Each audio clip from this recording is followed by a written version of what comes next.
Greetings and salutations, my dear audience. This is Joe St. Egg Benedictus coming at you from outside because it's such a beautiful day. I wanted to review this here Bible on this beautiful day as we settle into this beautiful month of May. This is the Ryrie Study Bible. It's a vinyl cover. I don't know. We'll get into it. I want to give a shout out to my pal Mike and to all the visionaries and mystics out there. Thank you for joining me. I am holding this by hand, so it's going to be a little bit shaky. This Bible is has to be, now I don't know when it was published, we'll look, but as far as my use of it, it has to be at least 20, let's see, I'm going on 22 years of marriage. This Bible has to be at least 25 years old, 23 years old maybe. Alright, let's take a look. First of all, it's the Ryrie Study Bible, New Testament. It has this old school, like 1980s RSB. Pretty cool. It's New American Standard. Has the nice gold imprinting here. New American Standard version, New Testament, by Moody Press. It is vinyl, so it has this texture to it, but it is glued binding. As you can see, the glue there. And if you can tell, I have used it many years. Primarily, I had it in college, but I used it primarily in my master's degree. And I want to review it, not only for the technical side, but again, review it to see how a Bible should be used and ought to be used. First of all, we'll slip inside of here. I'm going to go past the first page so you don't see my personal information. Okay, Moody Press. I'm not one to use a Ryrie Study Bible usually, but I picked this up from, I don't know, I picked it up from somewhere. I might have gotten it from somebody giving away their Bibles, and I just picked it up off the ground. Publication date there is 1976. I'm not sure if this Bible is from the 70s. It says 75. There's no reason to think 76. There's no reason to think otherwise. I mean, it looks from the 70s. When I got it from the, I think, like I said, I think a professor is giving away his books, and I snagged it. I really didn't have any intention of using it. I really didn't have, the only other Bible study I had was the NIV study Bible. So when I got this, I really didn't have a use for it, but when I did my master's degree and I had to lug books and stuff to class, I went ahead and used this for all my New Testament classes. Primarily New Testament Gospels, Jesus in the Gospels, and the Pauline epistles in my master's work. So here's your typical to the reader from Charles Ryrie. As I mentioned earlier, I'm not much of a Ryrie guy. I'm not a dispensationalist or anything, but I really do like the study notes in here. I think they're adequate for a quick glance. And if you're thinking about using a Bible in church that you can't bring your 30-pound study Bible and you want something more than just a regular Bible, I recommended before the Ryrie Study Bible because they are easy to carry. This is big font, as you can see, but you can get a whole Bible for not only inexpensively, but one that's accessible and you can carry to church. It's the introduction to the New Testament. Gives you all kinds of fun facts and figures. Okay. Introduction to the Gospel. So it's a fairly decent study Bible for being just a New Testament. Here's your introduction. It gives an introduction, authorship, date, contents, and distinctive approach to Matthew. And then you have your outline of each book. Again, I think it's a really good book to use if you're taking a seminary class and you need something on the go. Very extensive outline, as you can see. And then you have your Gospel. You see the book here, chapter and verse, but it also has one on the left here, so you know what is found within a page, each page. It is verse by verse, double column. In a seminary class or a Bible study, that really becomes useful. I don't really recommend that for reading on a general use or like everyday use, but when it comes to studying the mechanics of the Bible, the parts rather than the whole, verse by verse is really helpful. You can see it gives you the outline within the book itself. So the outline breaks up the book, and you have the Roman numeral 1 with the A, and then the B. I really, really like that, and I really appreciate it.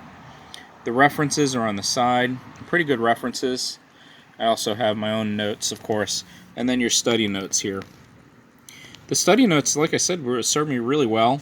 In seminary, I just ignored the dispensationalist parts, even though I appreciate them and appreciate the tradition, but not my cup of tea. And I would say the font is a really good size. It gave me a lot of room to write. You'll see I have all kinds of notes, Dead Sea Scrolls, cross-references. I have Josephus cross-references in here. I even have, if I can find it, I even have Gospel of Thomas references. So, verse 3 is in cross-reference with the Gospel of Thomas, chapter 62, or actually, it's not a chapter, but Thomas 62:2. So it's Thomas doesn't have any chapters, but it has more like sections. All right, it's pretty nice. As you can see, it's held up for the past 23 years really well. I have a lot of good study notes in here. Let me show you some more if we skip through like to Luke or Acts. Nothing in John, because I didn't really study much of John in seminary. I stuck mostly with Luke, Acts, and the Pauline epistles. I was a Jesus guy, which is why the Thomas references were so important at one point in my professional academic career. But you can see it's very, very heavily used. A lot of notes, a lot of room for notes. Okay, sticky notes, color-coded. There are all kinds of notes in here, as I mentioned. And then when I did Bible studies, I have other handwritten notes. Okay, disputed letters of Paul, regular letters of Paul. The disputed letters I only list for the sake of scholarship, but I don't really dispute any letters, except for Hebrews. Some of y'all think Paul wrote Hebrews. Yeah, I don't think so. Just the language is different. The theology is focused on something else, and the Bible doesn't say it was written by Paul, and you shouldn't think it's think of it in terms of absolutes. If you want to think it's written by Paul, fine, but there's been enough scholarship to show that it's not really a Pauline epistle. Anyhow, or an epistle at all. It's most likely a sermon. So I have sticky notes here, Bible study, and then if you go to the Pauline epistles, let's see, 1 Corinthians, for example. Is it Romans? Let me see if I have Romans notes.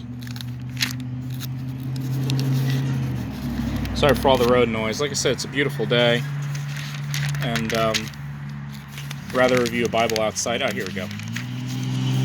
1 Corinthians. I had all kinds of notes when I taught either school or a Bible study. I'm not sure which. It's been years and years, but I kind of paste it in there with clear paste, so you can kind of look at it, look at your notes, look at the kind of the key there, and then have a little tag for a Bible study. I probably taught a class on it and then had them pick a topic to write on. Pretty extensive notes, as I mentioned. Here's Galatians, more notes, and more notes. And again, these notes are so old I can't even remember half of what they say, or when I wrote them, everything was new, exciting, fresh. Now some of this is old hat and things that is common knowledge, but pretty well used. Nice use there. And as I mentioned, if you're looking for a New Testament, I don't think they sell these anymore. I'm not sure. These vinyl covers, you might as well, for the price, just get a leather one. And I'm not sure if they even sell New Testaments anymore like this in the Ryrie. But you can get a whole Bible for really cheap and bring it to church. They're really accessible. And as I mentioned, I think it's a good idea to have a study Bible with you at church, but you don't want to lug anything big, and the Ryrie really fits. And the notes are perfect for on-the-go study. This was something we did with Christology in class. This was in college, because half of these names are friends that I still hang out with. So I did use this Bible in my Jesus in the Gospels class, and might have used it. Let's see, if I used it in college, that means I taught with it after. I was a Bible teacher for a year after college. So it might not have made it all the way to seminary. I might have just used it during college, which would put this about 23 years old, which is about right. It's a wonderful Bible. Right now, I don't really use it too much because of my other resources, and as you can see, it's dated. You know, it's aged. And some of the bottom here is pretty rough, but I really got some good use out of it. The last time I used this was, excuse me, before COVID. I did a Bible study. Oh no.